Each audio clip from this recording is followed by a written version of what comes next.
Hey, good morning, good morning, good morning. Sitting here with my queen. Um, we're about to go live pretty soon. I am, and she's going to be with me in some of my videos. But I want to just take the time to introduce myself and to tell you some of the topics I'm going to be talking about. And my life story in short, uh, my mother had four children before she was 20 years old. She had a lot of emotional problems. So the courts took us away from her and put us with our maternal grandmother, her mother, who had 13 children. And she went to a girls' home in Philadelphia. This was in Chester, Pennsylvania. Um, in the house, we had two particular uncles who were pedophiles. And from the ages of 4 to 7, they did whatever they wanted to do to me and my brother. They sexually assaulted us. And I didn't know what it was. I was young. My first introduction to sex. It was spooky, but I didn't know. But I thank God that, believe it or not, it happened to me when I was young because grown men are going to prison and they're happening to them and they're eternalized. They know what's going on and their minds are destroyed almost forever. But it happened to me at such a young, tender age. When my mother came and got us, we were about 6 to 7 years old, against the court's will, but she did her time. She was very abusive. She blacked my eye at about 6.5, 7 years old, full swing, punched me while I was doing my timetables because I didn't understand them. She used to beat us with extension cords, me personally, till I was numb, until my tear ducts in my eyes were dry. Um, she would lock me in a closet till I confess what I did wrong, and I still can't take MRIs today because of claustrophobia. So the trauma still exists. Uh, she used to beat us relentlessly. Relentlessly, there were cruel and unusual punishment. And so by the time I got 13, I really wanted to murder my mother. So when I turned 14, I had did something wrong. She said, "Go in the room and take off your clothes." I was like, I got in the room, I got pubic hairs. I said, "Man, I'm not doing this." So I was going to defend myself. I was going to take action. But my conscience said, "No, just leave." So I jumped out the window. And as I jumped out the window, we had moved to California by then at the age of 12. So then in the course of 2 years, I had jumped out the window and I went to Rialto, California, where I was taken in by a family of thieves. And so that's when the robbing, the stealing, and the mugging began. Almost jumping out the frying pan into the fire.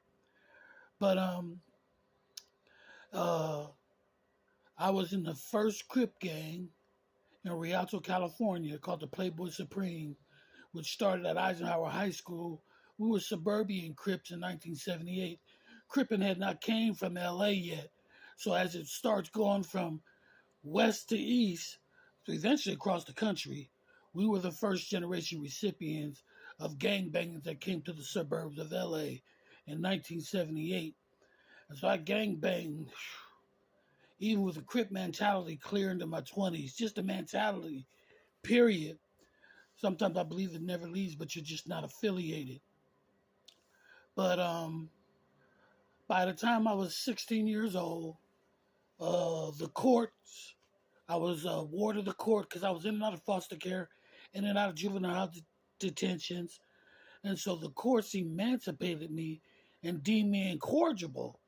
So they said, "You're on your own." They would not take care of me no more. So I was a teenage homeless, 18, 19, 20, living from here and there, living in different hoods, surviving the best way I could.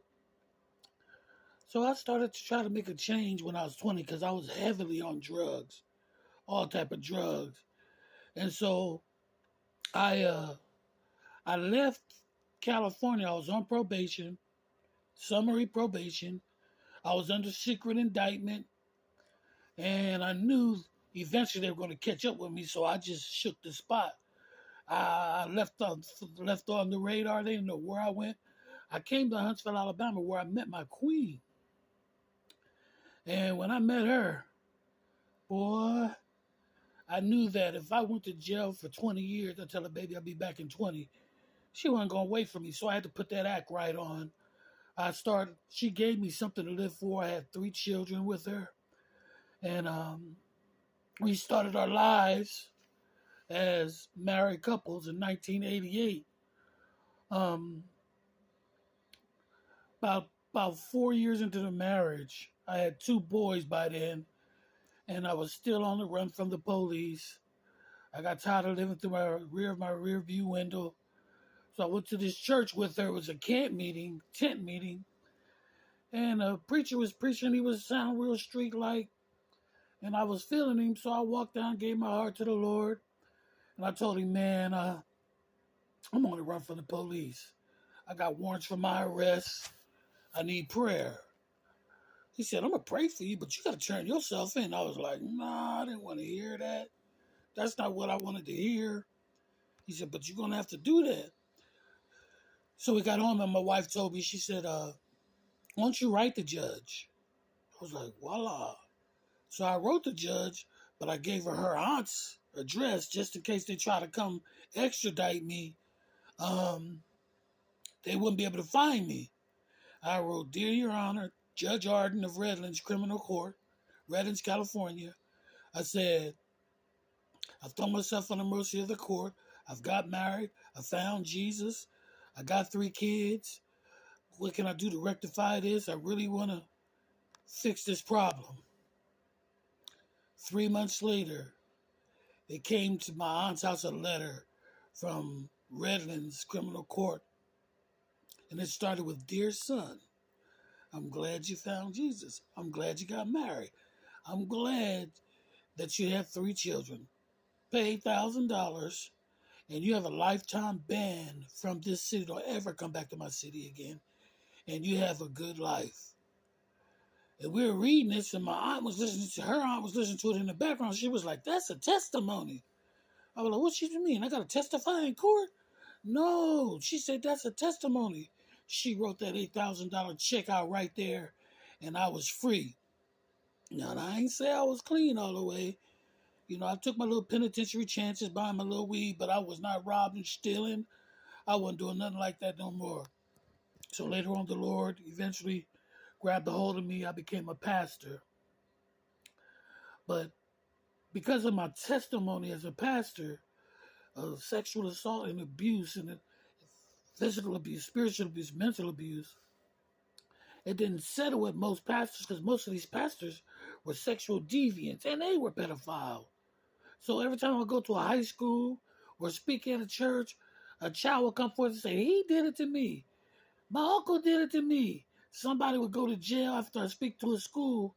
So they didn't want this kind of testimony.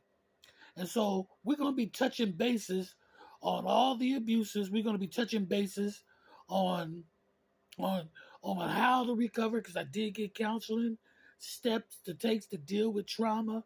We're going to be dealing with a lot of issues, and plus we'll have some relationship things. I'm going to say one more thing.